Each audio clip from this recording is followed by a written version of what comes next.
Happy টেন্ডারিজে স্বাগত জানাচ্ছি। শুরু করছি নতুন ব্লগ। বেশ কয়েকদিন ধরে গলা ব্যথা নিয়ে ভুগছিলাম। আপাতত আমি সুস্থ আর ভয়েস ওভার দিয়ে শেয়ার করছি নতুন একটা ব্লগ। আমার শ্বশুর মশাইয়ের এক বন্ধুর ছেলের রিসেপশন পার্টি, সপরিবারে আমরা হাজির হয়েছিলাম। আর প্রথমেই হাজির হয়ে আমাদের নতুন বউকে গিফট দিয়ে তাকে হ্যাপি ম্যারিড লাইফ উইশ করে এরপর চললাম স্টার্টারের দিকে। তবে তার আগে একটা ছোট্ট কথা বলি, আপনাদের ছোট্ট ছোট্ট মোটিভেশন আমাদেরকে দিচ্ছে নিউ ইন্সপিরেশন, আর আমরা দিচ্ছি নতুন নতুন ব্লগের উপহার। তার জন্য অবশ্যই কমেন্ট বক্সে জানাবেন কেমন লাগছে আমাদের চ্যানেলের ব্লগগুলো। লাইক করবেন, শেয়ার করবেন অনেক নতুন নতুন বন্ধুদের সাথে, যাতে তারাও দেখতে পারেন আমাদের চ্যানেলের ব্লগগুলো। সাবস্ক্রাইব করে বেল আইকন প্রেস করে রাখলে পেয়ে যাবেন নতুন ভিডিওর আপডেট। রিসেপশন পার্টিটা ছিল ত্যাগরাজ হলে, আর খাবার পরিবেশনায় ছিলেন ডুয়েট ক্যাটারার। সমস্ত কন্ট্যাক্ট ডিটেলস আমি ভিডিওতে শেয়ার করেছি, এছাড়াও ডেসক্রিপশন বক্সে আমি নাম্বার শেয়ার করে দেব। তো মেন কোর্সে কি কি ছিল সেটা একবার আপনাদের সাথে শেয়ার করে নিচ্ছি।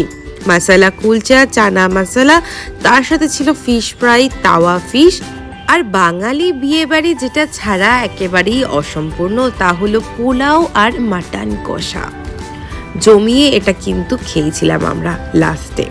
আর ভেজেও কিন্তু 3 রকমের অপশন ছিল, ভেজ কাটলেটও ছিল। এছাড়া ডেজার্টে ছিল কাঁচা আমের চাটনি, তার সাথে পাঁপড়, 2 রকমের মিষ্টি আর আইসক্রিম। এবার বলি স্টার্টারে কি কি ছিল। চিকেন শাটে, ফিশ ফ্রাই আর ক্রিসপি চিলি বেবিকর্ন, কফি আর কোল্ড ড্রিঙ্কস। তো 3 রকমের স্টার্টারই খেতে দুর্দান্ত ছিল।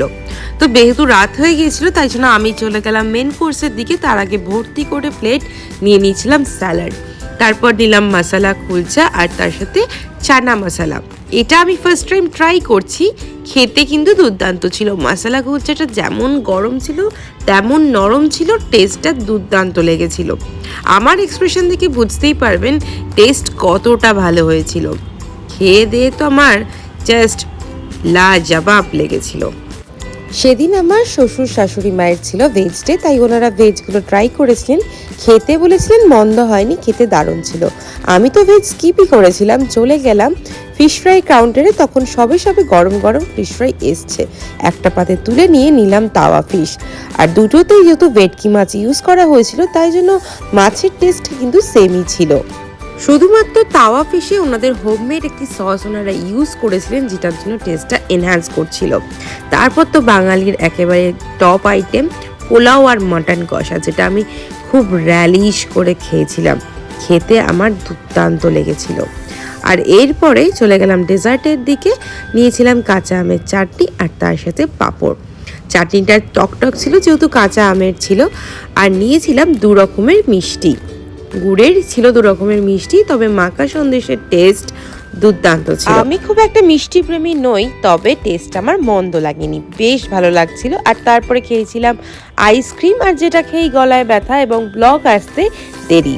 এইবারে আপনাদের সাথে দেখাবো আজকের সেদিনকার শোস্টপার আইটেম। এই যে পান, যিনি পান বানাচ্ছিলেন তার ডিটেলস আমি শেয়ার করে দিয়েছি ডেসক্রিপশন বক্সে, চাইলে ওনাকে আলাদা করে বুক করতে পারেন। আজকের ব্লগ এখানেই শেষ করছি। খুব শীঘ্রই দেখা হবে নতুন একটা ব্লগে। তবে তার আগে লাইক, শেয়ার অ্যান্ড সাবস্ক্রাইব।